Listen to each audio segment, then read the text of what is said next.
Kabanata 1051. Oh, napatingin si Thomas sa kanya. Anong pagkakamali ko?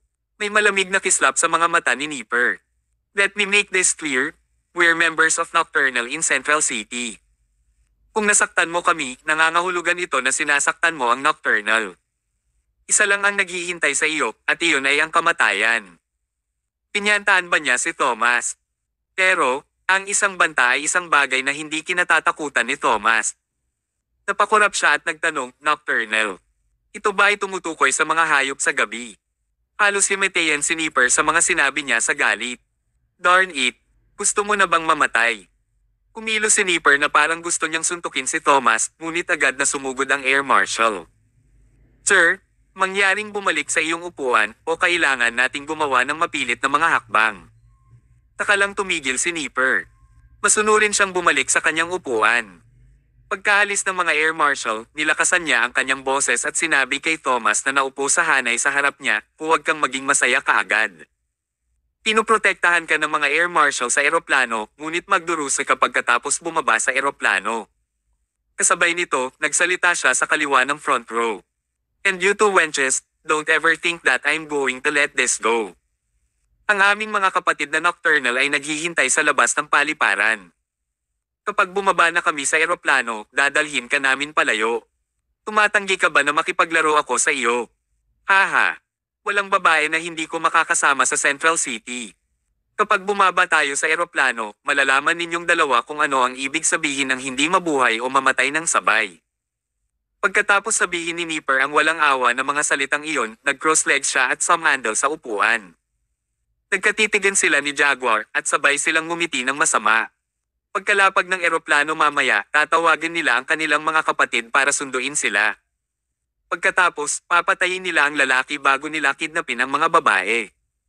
Pagkatapos, magagawa nilang maglaro sa anumang paraan na gusto nila, tama ba? Walang gaanong tao ang nangahas na manindigan laban sa Nocturnal sa Central City. Sa kaliwang hilera sa harapan, labis na natakot ang Loli kaya gusto niyang umiyak muli.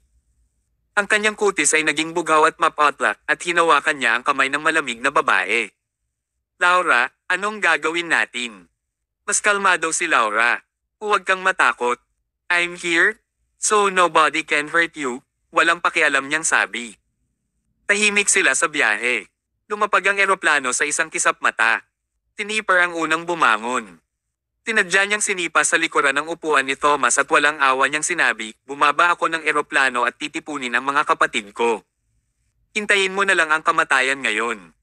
Pagkatapos, sinadya pa niyang umalis sa eroplano mula sa kaliwang lane. Lumingon siya at pinandilatan ang Loli at ang malamig na babae. Kayong dalawa, hintayin mo na lang kaming matulog. Pagkasunod na bumaba ng eroplano sina Nipper at Jaguar. Si Loli ay labis na balisa. Laura, anong gagawin natin? Tawagan natin agad ang kapatid ko. Takot na takot ako, sandaling nag-alinlangan si Laura. Sa oras na ito, lumapit si Thomas at sinabing, tutulungan kita hanggang sa huli. Sabay tayong umalis. Nandito ako para ingatan ka. Nagdilim ang ekspresyon ni Laura. Naisip niyang tanggihan siya, ngunit masaya namang sinabi ng Loli, oo, salamat, kuya. Sabay na tayo. Nagulat si Laura.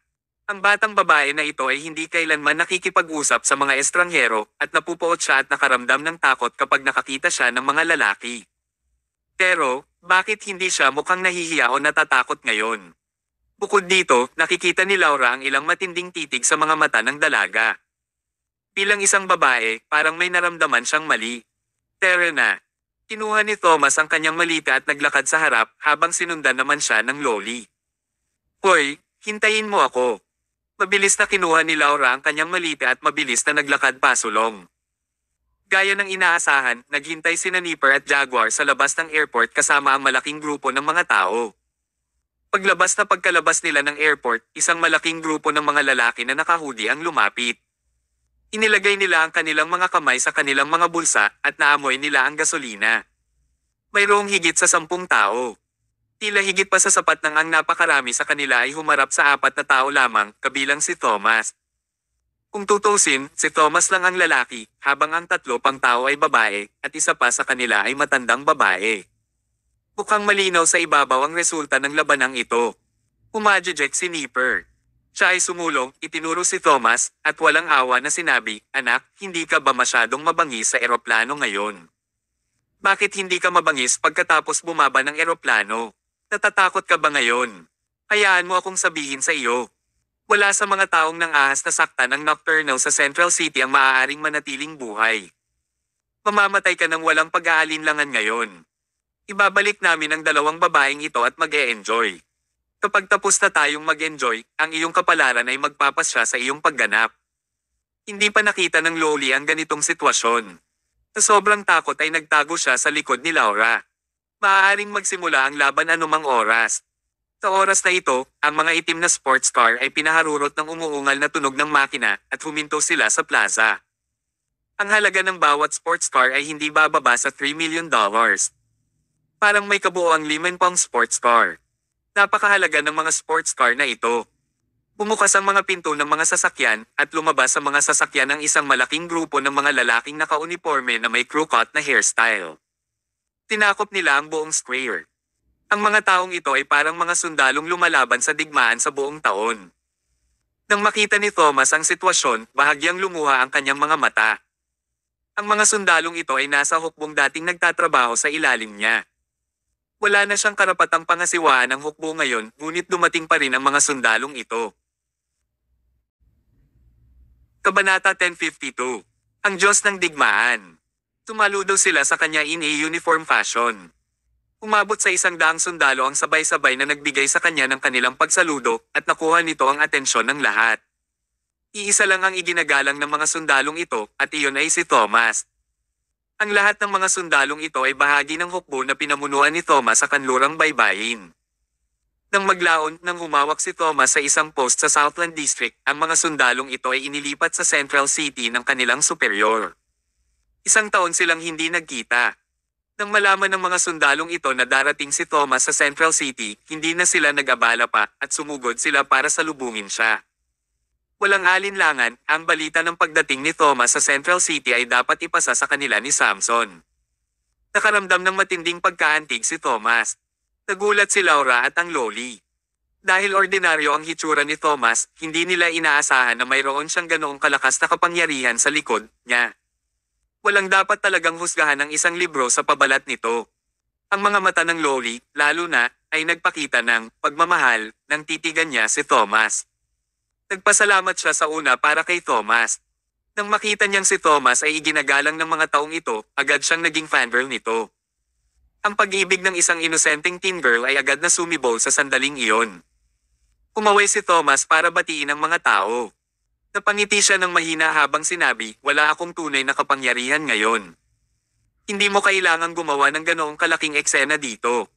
Malakas na sinabi ng pinuno ng hukbo, "Dati kang naging commander-in-chief, at palagi kang magiging commander-in-chief. At saka, habang ang iyong tunay na kapangyarihan ay naalis na, ang iyong titulo ay Diyos ng Digmaan pa rin. Bilang iyong mga subordinate, natural kaming dumating upang tanggapin ka." Saludo. Sa pangalawang pagkakataon, pare-pareho silang nagsulot. Sa hitsura ng mga sundalo na matyaga, masasabi nito na labis nilang hinahangaan si Thomas. Kapag may mga taong humahanga sa kanya, may mga taong nakaramdam ng kawalan ng kakayahan. Matapos makita ni Nipper ang sitwasyong ito, natakot siya na naging asul ang kanyang mukha. Hindi niya inaasahan ng isang tao na mukhang ordinaryo, sa Diyos ng Digmaan, si Thomas Mayo. Bagamat walang tunay na kapangyarihan si Tomas, handa pa rin ang mga sundalong ito na sundin ang kanyang mga utos. Kahit napakatapang ni Nipper, hindi rin siya nang ahas na labanan ang mga lingkod ng gobyerno. Sa pagkakataong ito, sa wakas ay nasangkot na rin siya sa gulo. Lumingon si Thomas, tumingin kay Nipper, at walang pakialam na sinabi, "Oye, sabi mo gusto mo akong magdusa pagkababa ko ng eroplano. Halos maantala mo ito. Maaari mo nang simulan ang iyong pagganap ngayon. Please." Magalang siyang magsalita, pero parang sarcastic. Nagkatinginan ng mga nasa likod ni Nipper at napaatras ng ilang hakbang na parang hindi nila kilala si Nipper. Nipatikip pa ng ulo si Jaguar, "Oh my, bakit ang sakit ng ulo ko ngayon? Oh my goodness. Wala akong maalala. Hihimatayin ako. Hihimatayin ako." Ang lalaking ito ay nagpanggap na nagkasakit at bumagsak sa sahig ng may kabog. Namutla ang kutis ni Nipper. Nang makita ng grupong ito ng mga hindi tapat na jerks na may problema sa sitwasyong ito, wala ni isa sa kanila ang humakbang. Napalunok siya. Pagkatapos ay pinilit niyang ngumiti, tumawa, at sinabing, Mr. Mayo, tingnan mo itong gulo. Isa itong malaking hindi pagkakaunawaan sa malaking pamilyang ito. Umalaklak si Thomas. Pamilya ba tayo? Oo, syempre kami. Ginoong Mayo, maaaring hindi mo alam ito, ngunit ako ang iyong malaking tagahanga. Ang Nocturnal ay itinatagbatay sa Power of Almighty na dati mong pinamunuan. Gustong samuka ni Thomas pagkatapos niyang marinig ito. Ang kapangyarihan ng makapangyarihan ay ang nangungunang kapangyarihang panlaban na sinanay ni Thomas. Samantala, nagtipon lang ang Nocturnal ng grupo ng mga gangster. Takot lang sila sa mas malalakas na tao habang binubuli yung mababait na tao. Anong klaseng imitasyon ito? Itinaway ni Thomas ang kanyang kamay.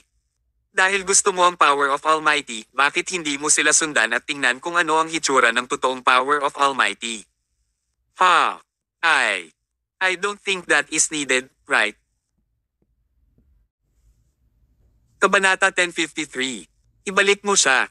Pagkabigay ni Thomas ng kanyang utos, agad na lumapit ang mga sundalong iyon at inaresto si Nipper pati na rin ang mga Nocturnal members on the spot. Lahat sila ay ibinalik, at walang sino man sa kanila ang makatakas.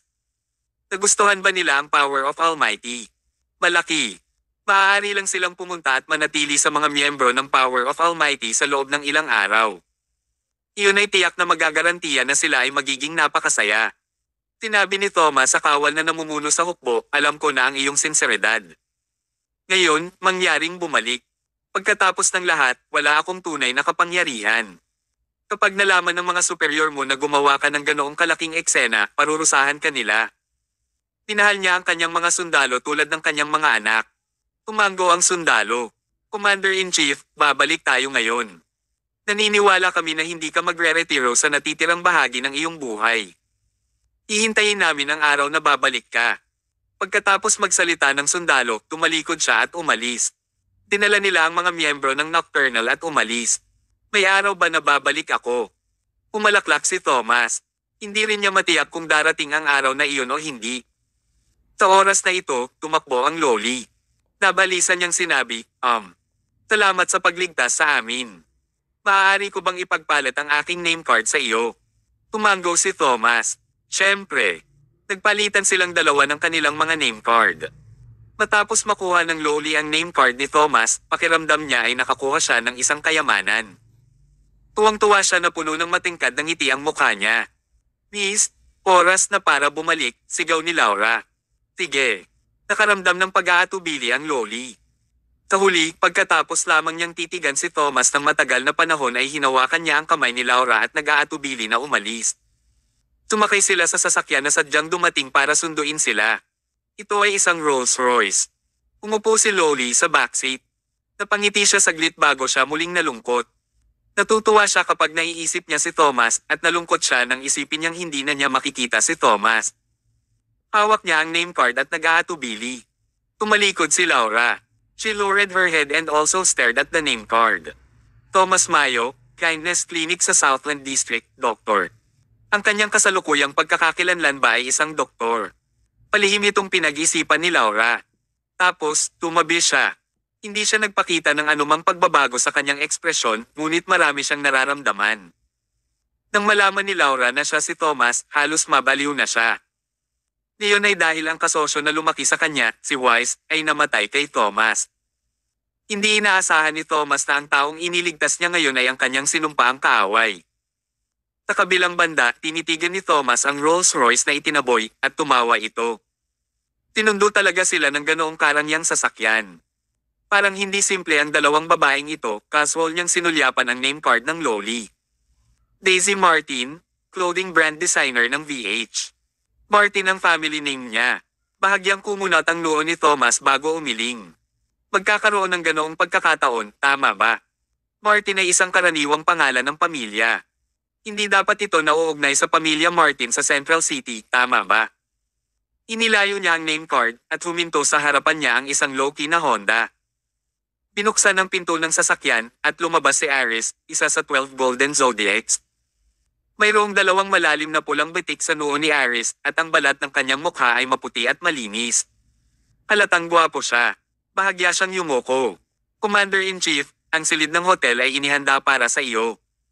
Sumakay ka na sa kotse.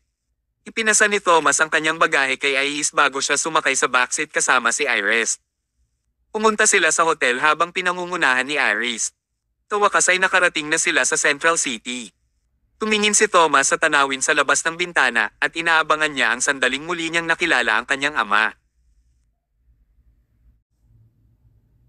Kabanata 1054. Dumidilim na ang langit. Itinulak pasulong ang marangyang Rolls-Royce sa kahabaan ng aspaltong kalsada. Unti-unting bumagal ang takbo ng sasakyan bago ito lumiko sa junction. Mahigit 10 minuto itong tinahak sa pulikulikong landas sa kagubatan bago tuluyang dumating ang sasakyan sa pasukan. Ito ang lugar kung saan lumaki si Daisy. Ito ay ang asyenda ng pamilya Martin. Mayroong 3 pinakamalaking pamilya sa Central City na ang pamilya Martin, ang pamilya Gomez at ang pamilya Diaz. Ang mga pamilyang ito ay napakalakas na ang kanilang mga impluwensya ay kumalat ng pantay-pantay sa lungsod. Ang 3 pamilya ay nakipagkompetensya sa isa't isa sa loob ng ilang dekada at wala ni isa sa kanila ang nagawang talunin ang isa't isa. Bawat pamilya ay may mga 20 maliliit na magkakadugtong na pamilya. Namuhunan at sumuporta sila hanggang sa daan-daang malalaki at maliliit na kumpanya. Masyadong komplikado ang mga network. Si Daisy ang bunsong anak na babae ng kasalukuyang pinuno ng pamilya Martin. Siya ay layaw na mula noong siya ay maliit. Hindi man siya tinulungan ni Thomas ngayon, may mga taong palihim ding nagpoprotekta sa kanyang kaligtasan. Kahit na hindi matalo ni Thomas si Nipper at ang kanyang barkada, mahuhuli rin sila ng pamilya Martin. Dahil pinoprotektahan ng husto ng ulo ng pamilya Martin si Daisy, siya ay nahiwalay sa labas ng mundo mula sa murang edad. Kaya naman, wala siyang natanggap na anumang negatibong balita. Siya ay isang lubos na layaw na bata. Bagamat siya ay marupok, siya rin ay lubos na inosente. Hindi naman polluted ang mindset niya. Siya ay kaibig-ibig at lalo na mahilig sa disenyo ng fashion. Kaya, ang pinuno ng pamilya Martin ay kumuha ng ilang mga pondo at nagtatag ng isang tatak ng damit para sa kanya. Nagtayo pa siya ng isang dosenang branch companies. Ang VH ang signature work ni Daisy. Sa kasalukuyan, ang tatak na ito ay naging isang sikat na tatak sa Central City at maging sa buong bansa. Ito ay itinuturing na nangungunang sangay sa comics at cute na estilo ng fashion. Dapat sabihin na si Daisy ay may talento sa larangang ito. Kailangan lang niyang mag-focus sa paggawa ng gusto niyang gawin at maging isang fashion designer. Inayos ng ulo ng pamilya Martin na pangasiwaan ng iba ang mga bagay tulad ng pamamahala ng kanyang kumpanya, komplikadong mga operasyon sa negosyo, at pamamahala ng interpersonal na relasyon. Kung walang hindi inaasahang pangyayari, ang layaw na batang babae na ito ay mananatiling protektado at maganda sa buong buhay niya. Binuksan ang main gate ng manor. Sumunod ang Rolls-Royce bago ito huminto sa may fountain. Saka binuksan ang pinto ng sasakyan. Lumapit ang isang lalaking naka-green shirt habang humihit-hit ng tabako. Ang lalaking ito ang panganay na anak sa pamilya Martin, si Dylan Martin. Naunang lumabas ng sasakyan si Laura. Pumunta si Dylan sa harap. "Hoy, nakabalik na ang aming nagyayelong babae. Nabalitaan ko na nakatagpo ka ng ilang kalungkutan sa eroplano. Paano ito? Gusto mo bang turuan ko ng leksyon ng mga astig na yan?" Kinawian ni Laura ang kanyang kamay. "I don't think na kailangan. Kung ikukumpara dito, mas dapat kang mag-alala sa kapatid mo." Oh, napatingin si Dylan sa sasakyan.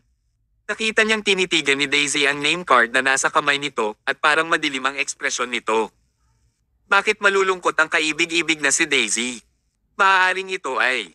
Si Dylan ay mukhang takot na takot habang nagtanong, "Laura, nabuli ba ang kapatid ko ng mga astig na iyon?" Umalaklak si Laura. Hindi nangyari iyon. Pero bakit mukhang malungkot si Daisy? Dahil, napangiti si Laura habang sinasabi dahil umiibig ang batang ito. Dinig na dinig ni Daisy ang sinabi ni Laura. She pouted. "Laura, mangyaring huwag magsalita ng walang kaparerekon." Nagkibit balikat si Laura. "Talaga? I wonder kung sino yung kanina pa natulala at umiyak bago siya ngumiti ulit simula nung humiwalay siya sa lalaking yon. Ano? Kailan ko ginawa iyon?" Sa wakas ay nakahinga ng maluwag si Dylan nang marinig niya ang kanilang usapan. Gayunpaman, iyon ay nakapagtataka din. Hindi kailanman nagustuhan ni Daisy na manatili sa isang lalaki at ayaw niyang makakita ng mga lalaki. Kaya, ang misyon ng pagprotekta sa kanya sa karaniwang mga araw ay ipinasa kay Laura. Panata 1055. Kahit may mga lalaking bodyguards, palihim lang nila itong protektahan. Nag-iisip pa nga si Dylan kung hindi kaya magpakasal ang kapatid niya. Sa hindi inaasahang pagkakataon, ilang araw lang siyang umalis na puno na ng lalaki ang isip niya. Bumilis ang tibok ng puso ng dalaga. Hinihit-hit ni Dylan ang kanyang tabako bago siya tumawa at nagtanong, sino bang lalaki ang nagpapatibok ng puso ng kapatid ko? Siya ay. Nang handang sabihin ni Laura, nahihiya si Daisy na namula ang mukha at agad niyang pinigilan si Laura. Huwag mong sabihin sa kanya. Kung sasabihin mo sa kanya, hindi kita papansinin habang buhay. Nagkibit balikat si Laura. Young Master Dylan, hindi ko ito kasalanan. Tumango si Dylan. Okay, hindi mo masasabi sa akin. Ngunit, kailangan kong ipaalala sa iyo na ikaw ang munting prinsesa ng pamilya Martin. Ikaw ang mansanas ng mga mata ng aming ama. Ang mga normal na tao ay tiyak na hindi sapat para sa iyo. Kahit na gusto mo siya, kung walang marangal na katayuan ang lalaking iyon, hindi mo siya makakasama. Sa sinabi ni Dylan ay mas nakaramdam ng sama ng loob si Daisy. She pouted. Sige, naintindihan ko na. Itigil ang pakikipag-usap tungkol sa kanya. Hindi ko alam kung magkikita pa ba kami. Tinawayan ni Dylan ang kamay niya. Sige, huwag ka lang umupo sa kotse. Tere na sa loob at kumain. Naghanda ako ng maraming masasarap na pagkain para sa iyo ngayon at ito ang iyong mga paboritong pagkain. Sabi niya habang naglalakad. Tinitigan ni Laura ang likod ni Dylan at lihim siyang ninisyan. Kung alam ni Dylan na ang lalaking nahulog kay Daisy ay si Thomas, ang God of War na hinuli ang kanyang babae at pinahiya siya, iniisip niya kung ano ang iisipin ni Dylan. Napakahalaga ng bagay na ito at kailangan niyang humanap ng kritikal na oras para sabihin sa kanya. Pagkatapos, sinundan sila ni Laura. Sa 10:00 ng gabi, bumalik si Laura sa Pivot Technology pagkatapos ng hapunan.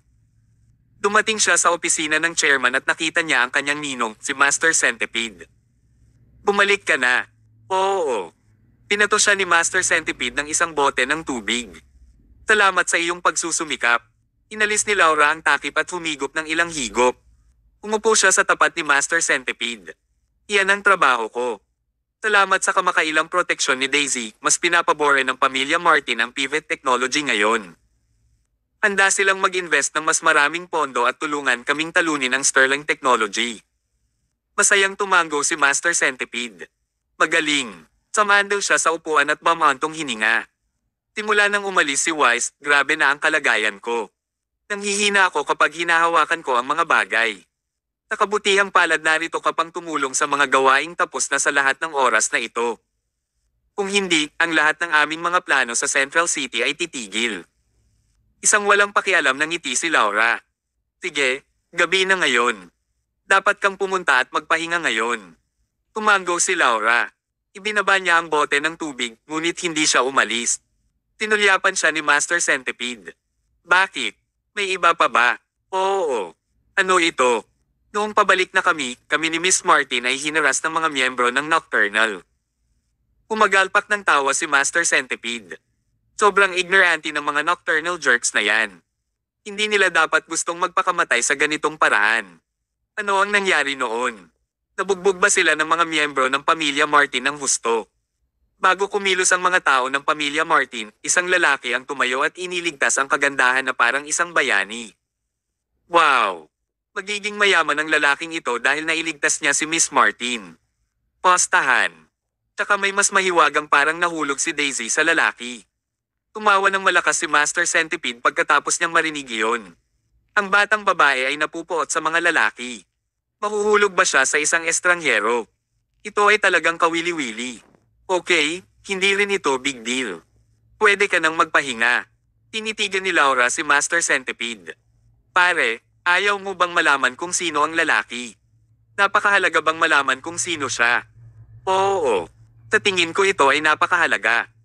Pumalaklak si Master Centipede. So tell me, sino yung lalaki? Si Laura ay tila relaxed at aloof habang binibigkas niya ang pangalan, Thomas Mayo. Kabanata 1056. Click. Nabasag ang drawing na lapis sa kamay ni Master Centipede dahil sa sobrang lakas ng pagkakahawak niya dito. Inangat niya ang ulo niya at hindi makapaniwalang tinitigan si Laura. Niloloko mo ba ako? Nagkibit balikat si Laura. Sa tingin mo ba magbibiro ako tungkol dito? Umupo ng tuwid si Master Centipede. Hindi niya alam kung iiyak ba siya o matatawa. Kahit anong mangyari, hindi niya inaasahan na pupunta talaga sa Central City si Thomas na kinaiinisan niya. At saka, ililigtas pa ni Thomas sina Laura at Daisy, at ginawa pa niyang mahulog si Daisy sa kanya. Napakaraming variable talaga. Alam ba ni Dylan ang tungkol dito? Hindi pa, ngunit sa palagay ko ay hindi ito itatago sa mahabang panahon. Pinaikit ni Master Centipede ang kanyang mga mata at nahulog sa malalim na pag-iisip. Magaling si Thomas bilang punong opisyal na namamahala sa Southland District, ngunit bigla niyang piniling magretiro at isuko ang lahat ng kanyang kapangyarihan. Pagkatapos, palihim siyang pumunta sa Central City. Ano ang pinaplano niya? Laura, bantayan mo siya ng mabuti. Kung posible dapat mong imbestigahan ang layunin ng pagpunta ni Thomas sa Central City sa oras na ito. Sabi ni Laura, kahit hindi mo sabihin, gagawin ko rin. Paglabas ko ng airport, pinabantayan ko na ang mga tao ko kay Thomas. Ang kanyang kasalukuyang address at paggalaw ay nasa aking kontrol ngayon. Magaling. Hula ni Master Centipede. Sa tingin mo ba pumunta si Thomas dito para sa atin? O, pumunta ba siya rito para sa pamilya ng Master? Hindi rin. Hindi siya nagpakita ng anumang awa para sa may bahay ni Wise at Dylan, ngunit ipinaabot niya ang kanyang kamay sa akin at kay Daisy. Mukhang napakasalungat nito. Salungat. Maraming pakulo si Thomas. Kailangan nating bantayan siya. Tinanong ni Laura, dapat ba nating i-crack ang letigo para kay Thomas? Maaari naming ipaalam sa kanya na ang Central City ay hindi isang magandang lugar para manatili siya. Umunat ang noo ni Master Centipede. Kami ay nasa isang kritikal na punto ng pagharap sa Sterling Technology. Hindi na tayo dapat gumawa ng panibagong kaguluhan. Kailangan nating harapin si Thomas, ngunit hindi ngayon. At saka, hindi pa namin alam ang purpose ng trip niya. Huminto siya saglit bago siya nagpatuloy sa pagsasabing, let's do it this way. Maghanap ng isang grupo ng mga tao na hindi kamag-anak sa amin, pumunta at alertuhan siya. Tingnan kung may malalaman silang balita. Sige, suhestyon ni Laura, hayaan na lang natin si Nocturnal na gawin iyon. Inaresto ni Thomas ang kanilang mga miyembro. Maaari kong ayusin para sa aking nasasakupan na ilantad ang kinaroroonan ni Thomas sa pinuno ni Nocturnal at hayaan si Nocturnal na maghayganti sa kanya. Kung makakaya nila si Thomas, iyon ay para sa pinakamahusay. Kung hindi nila siya kakayanin, wala rin itong kinalaman sa atin. Anyways, audience members lang kami na manunood ng show. Tumango si Master Centipede. Medyo maganda ang ideyang ito. Gawin natin. Sige. Tumayo si Laura at gusto nang umalis. Pare, may iba pa ba? Ang kalagayan ni Wise ay lumalala kamakailan. Kung may oras ka, pumunta ka at tingnan siya. Nakuha ko na. Lumabas ng opisina si Laura. Samahan daw si Master Centipede sa upuan habang nakatitig sa harapan. Thomas o Thomas, anong gusto mong gawin? Ibinigay mo ang katayuan ng punong opisyal na namamahala at kapangyarihan. Bakit ka mag-isa dito sa Central City? Kahit ano ang gusto mong gawin, hindi ko tutuperin ang hiling mo. Wise, ipaghihiganti talaga kita. Dapat mamatay si Thomas Mayo. Sa kalagitnaan ng gabi, sa presidential suite ng 5-star hotel. Kabanata 1057. Itinabi ang mga malita. Umupo sina Thomas at Iris sa magkabilang gilid ng dining table habang kumakain sila ng masasarap na pagkain.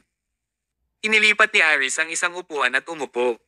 Commander, masarap ba ang pagkain? Masarap ang lasa. Matapos kumagat ng ilang kagat si Thomas, tinanong niya, kumusta ang bagay na hiniling kong gawin mo? Si Iris ang may pinakamagaling na detective ability sa 12 Golden Zodiacs. Ang kanyang katalinuhan ang pinakakumpleto at maaasahan sa lahat.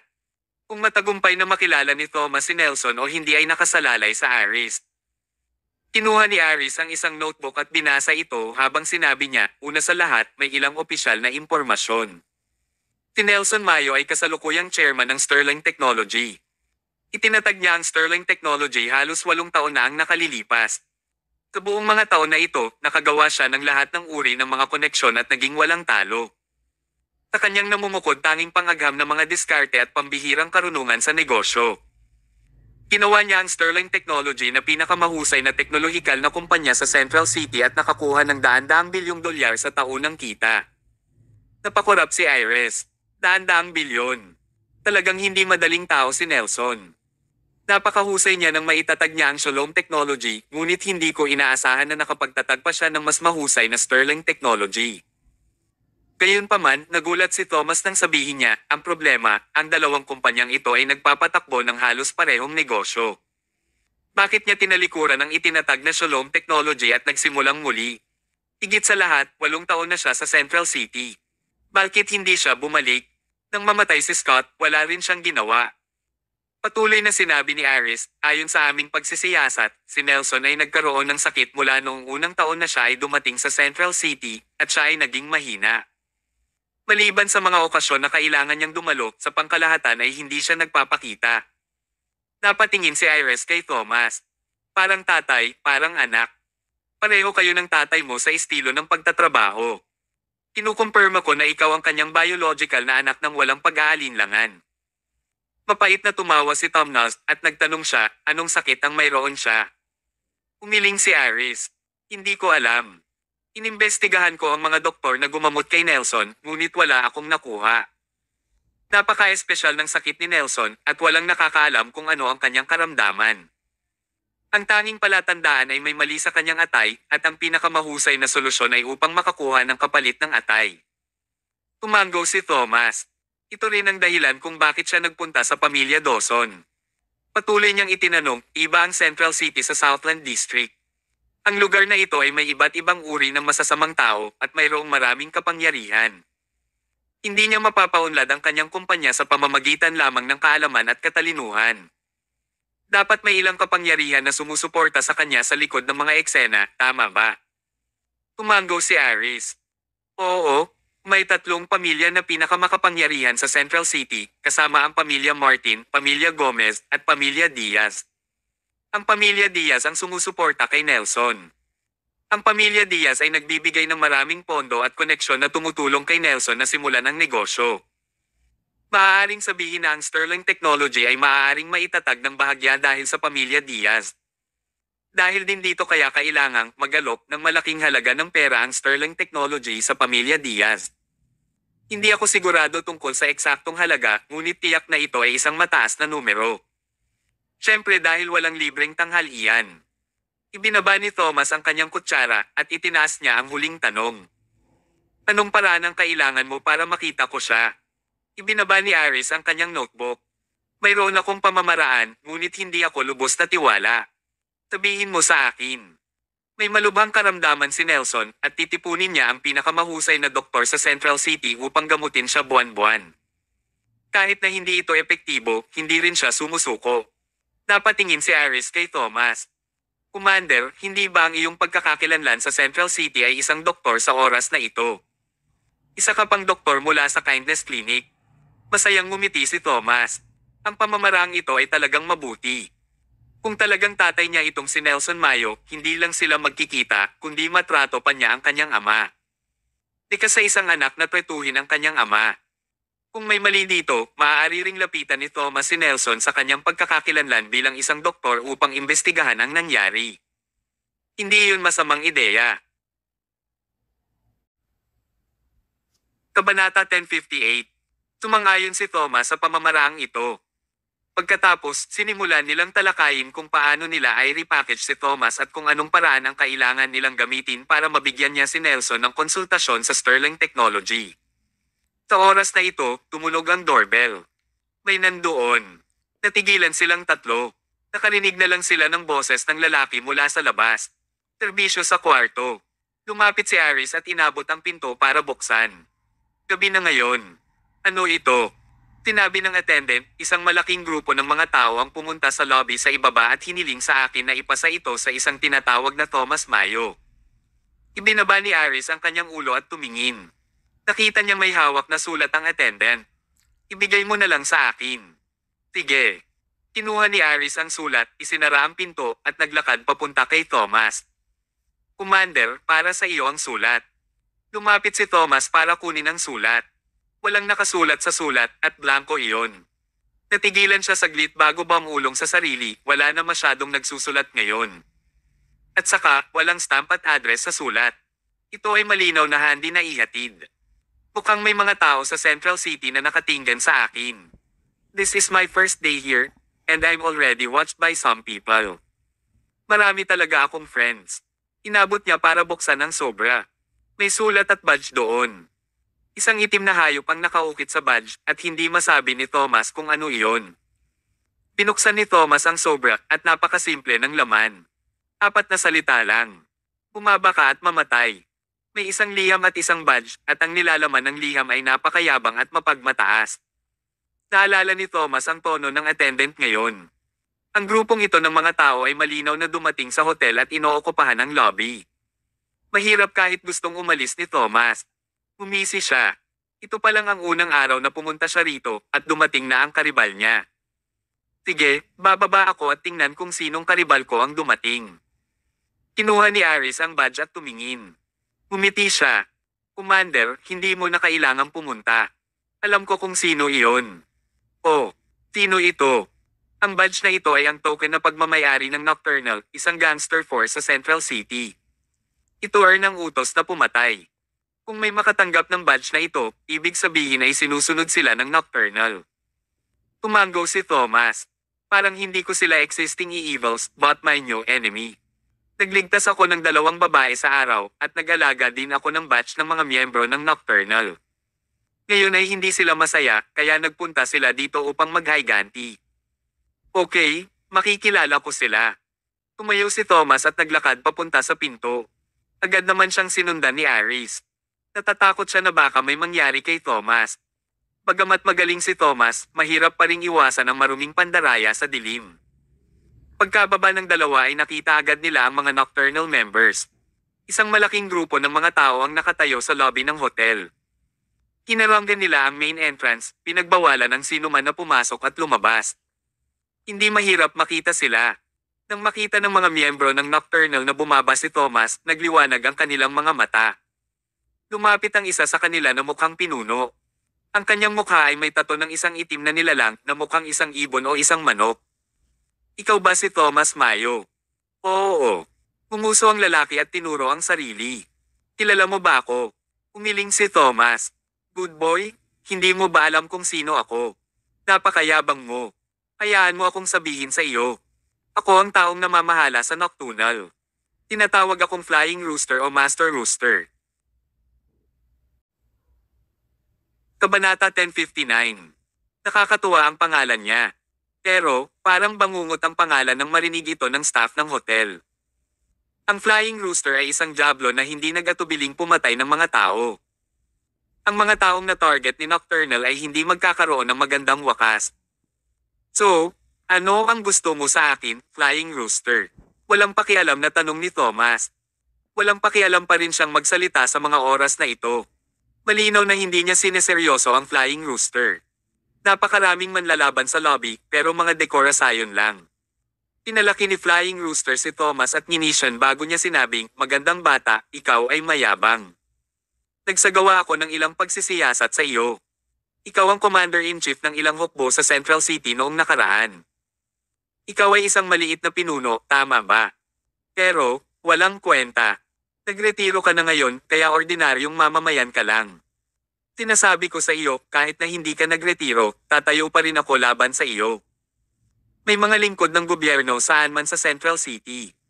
Ilang araw ka pa lang na pinuno at seryoso ka na ngayon. How dare you arrest my subordinate? Haha. Sino ang nagbigay sa iyo ng lakas ng loob? Rachel Platten, sino ang kumanta ng fight song? Tanong ni Thomas, nangyari na iyon. Anong gusto mo ngayon? Ano ang gusto ko? Tumingin si Flying Rooster kay Thomas. Base sa gangster rules, ang dami mong nahawak ang kapatid. Ako ang pinuno, kaya kailangan kong ipaglaban ang hustisya para sa kanila. Habang nagsasalita siya, kinuha niya ang isang machete at inihagis sa sahig. Dahil ikaw ang munting pinuno sa loob ng ilang araw, ipapakita ko sa iyo ang ilang paggalang, hindi kita papatayin. Isang braso at paa lang ang gusto ko mula sa iyo. Tingnan mo, ikaw ba mismo ang gagawa o gusto mong tanggen kita? Matapos itong marinig ng lahat ng staff ng hotel, natakot sila kaya nagtago sila sa likod ng mesa. Wala ni isa sa kanila ang lumapit para itigil ang laban. Wala man lang tumawag ng pulis sa kanila. Mapapanood lang nila ang palabas sa bagay na ito. Hindi sila dapat masangkot dito. Kung may maglakas loob na tumawag ng pulis, hahabulin sila ni Nocturnal. Bahagyang kumunat ang noo ni Aris. Naglakad siya paharap at sinabing, "Hoy, ang yabang mo. Wala pang tao ang makakakuha ng isang braso at paa mula sa aming commander sa mundong ito." Umalaklak si Flying Rooster. "Walang nagtagumpay sa nakaraan dahil hindi mo ako nakilala. Kung nakilala mo ako kanina, matagal na kayong may kapansanan." Ang kanyang mga salita ay parang napaka-overbearing. Kumunat ang noo ni Aris. Hindi na niya kinaya ang paningin. Gumawa siya ng isang hakbang pasulong at handa siyang tulungan si Thomas na turuan ang mga ignorante na ito para sa isang aralin. Ngunit, hindi nagpatinag si Thomas. Inabot niya para pigilan si Aris. Walang pakialam niyang sinabi, "Mr. Flying Rooster, wala bang puwang para sa negosasyon sa usaping ito? Napakalupit na kumuha ng isang braso at isang paa, hindi ba?" Umalaklak si Flying Rooster. "Natatakot ka ba ngayon? Uli na." Huminto muna siya saglit bago nagiba ang ugali at sinabing, "Pero, there's also a room for discussion. Sa mundong ito, walang makakatakas sa isang salita, ang pera. Lahat ang binibili ng pera. Kung maaari kang kumuha ng sapat na halaga para pagalingin ang trauma ng aking mga kapatid, isipin kung panatilihin ang iyong braso at binti." Nagtanong muli si Thomas, "Magkano ang kailangan mo?" Napatingin si Flying Rooster kay Thomas. "Ikaw ay isang maliit na pinuno, kaya dapat kang magkaroon ng maraming pera, di ba? Hindi naman sa sinasadya kong itaas ang presyo, pero gusto kong turuan ka ng leksyon. $3 milyong, walang negosasyon. Ang $3 milyong ay isang napakataas na numero para sa iyong karaniwang tao. Ngunit, ito ay isang piraso lamang ng cake para kay Thomas." Mahinahon niyang sinabi, $3 million. Iyan ay isang average na figure, at ito ay kakilakilabot. Bakit hindi kita bigyan ng buong numero? Paano ang tungkol sa $10 milyong? Natigilan si Flying Rooster. Nakakita na siya ng mga taong nakikipagnegosasyon sa mga presyo, ngunit hindi pa siya nakakita ng mga tao na nakikipagnegosasyon sa mga presyo ng ganoon. Bakit ang mga tao ang magkukusa sa pagtataas ng presyo? Tumawa si Flying Rooster at sinabing, "Okay, medyo edukado ka. Nakakatuwang alam mong mali ka. Dahil napakamasunurin mo, maaari kang magtrabaho para sa akin. Sumali sa aming Nocturnal, at ako ang bahala sa iyo." Itinaway ni Thomas ang kanyang kamay. "Huwag kang magmadali. Maaari kong ibigay sa iyo ang pera, ngunit natatakot ako na baka hindi mo ito mabawi." Kabanata 1060. Gustong tumawa ni Flying Rooster nang marinig iyon. May pera ba na hindi niya maalis? Tinuya niya si Thomas. "Anak, sino ba naman ako sa iyo? Sa tingin mo ba ay duwag ako? Hayaan mong sabihin ko sa iyo, hindi lang $10 million, kahit na ito ay $100 million o $1 billion, wala akong nangahas na hindi itago." Tumango si Thomas. "Nasa akin na ang iyong salita. Okay, dadalhin ko ang pera sa iyo ngayon." Inikat niya ang daliri kay Aris at may ibinulong dito. Matapos itong marinig ni Aris, ngumiti siya ng matalim. Pagkatapos, lumabas siya ng hotel at kinuha ang pera. Paalala ni Flying Rooster sa kanila. "Hoy, sinasabi ko sa'yo na huwag kang manggulo ngayon. Hindi ako mabuting tao. Kung maglalakas loob kang paglaruan ako ng palihim, papatayin kita agad." Itinaway ni Thomas ang kanyang kamay. "Hindi ako naglalaro ng anumang mga trick.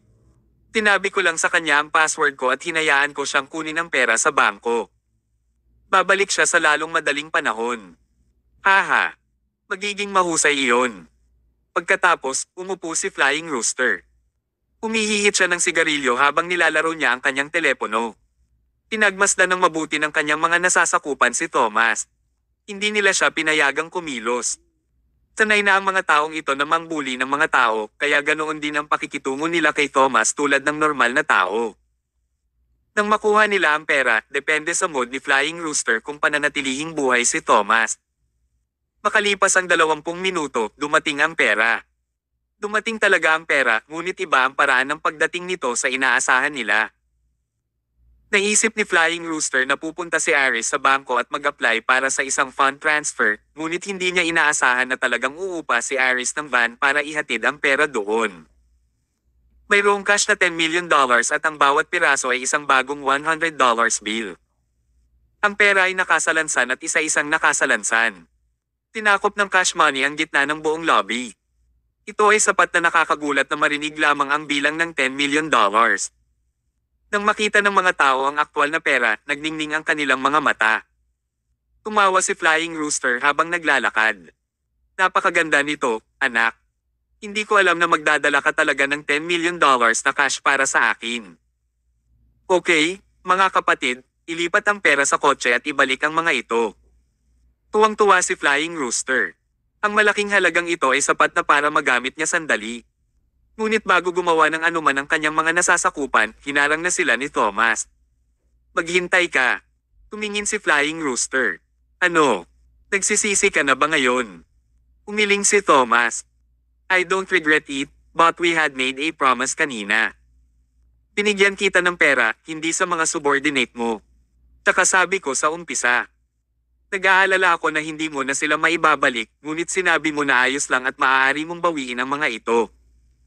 So, based on our agreement, you can take this money, but you can only move them on your own. Walang ibang tao ang makakatulong sa iyo. Hindi ka maaaring gumamit ng mga kotse o anumang tool. Maaari mo lamang silang ilipat sa lugar na iyong tinitirhan gamit ang iyong mga kamay. Flying Rooster, mangyaring magsimula. Matapos itong marinig ni Flying Rooster, naging asul ang kanyang kutis. Ang lugar na tinitirhan niya ay 12-12 kilometro ang layo mula doon. Mapapagod siya kung maglalakad siya pabalik ng walang anumang sasakyan at maglipat ng napakaraming pera. Kinailangan niyang dalhin ng $10 million cash na pera mula sa hotel patungo sa kanyang lugar na ilang dosenang kilometro ang layo gamit ang kanyang sariling lakas. Haha! Posible bang gawin iyon? Kahit kaya niyang gawin iyon, kakailanganin din niya ng ilang buwan o kahit isang taon, di ba? Hindi ba sinasadya ni Thomas na gumawa ng kalokohan sa kanya? Paulit-ulit na nagbago ang ekspresyon ng Flying Rooster. Pinandilatan niya si Thomas at sinabing, may mali ba sa utak mo? Inihiling mo ba sa akin na ilipat ang $10 million sa isang lugar na 12-12 kilometro ang layo gamit ang aking mga kamay? Gusto mo bang mamatay ako sa pagod? Umalaklak si Thomas. Tinabi ko na sa iyo. Hindi naman sa ayaw kung bigyan ka ng pera. Natatakot lang ako na hindi mo ito madala sa iyo. Ayaw mong makinig sa akin at pinilit mong kunin ang pera. Ano pa bang magagawa ko? Flying Rooster, dapat magsimula ka ng gumalaw, tama ba? Aba lilipat ako. Itinawi ni Flying Rooster ang kanyang kamay at lahat ng kanyang nasasakupan sa hotel ay sumulong. Umuso siya. Anak, sa tingin ko hindi mo panilinaw, tama ba? Ikaw ang may banta sa buhay ngayon, hindi ako. Akala ko noong una ay mahusay kang gumanap at handa akong iligtas ang iyong buhay o kahit na gawin kang magtrabaho para sa akin bilang aking alipin.